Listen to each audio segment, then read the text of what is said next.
alle sammen. Man siger jo, at julen er hjerternes fest. Der er bare det ved det, at der er rigtig mange familier og rigtig mange børn, der slet ikke har den oplevelse af julen. Det er nogle af Danmarks allerfattigste familier, nogle af de mest udsatte børn her i Danmark.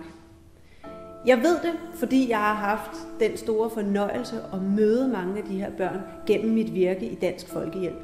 Og jeg ved, at de drømmer lige så meget om en god og hyggelig jul, som vi gør. Dig og mig. Så hvordan kan man så få bragt julestemningen ind? Ja, det kan man for eksempel gøre, hvis man får noget hjælp fra Dansk Folkehjælp. Og du kan være med til at hjælpe til. Jeg kan være med til det. Jeg er med til det. Jeg samler i år sammen med nogle af mine veninder. Vi har været hjemme og kigge i klædeskabene, om der var noget tøj, vi kunne undvære. Og det har vi sat til salg nede i nogle af Dansk Folkehjælps genbrugsbutikker. Salget det går selvfølgelig ubeskåret til julehjælpen, som er en meget vigtig del af Dansk Folkehjælps arbejde med de fattige familier. Du kan måske også finde noget tøj derhjemme i dit skab, og ellers så er der en masse andre måder, du kan være med til at støtte det her på. Prøv at gå ind på Dansk Folkehjælps website og se, hvad du kan bidrage med.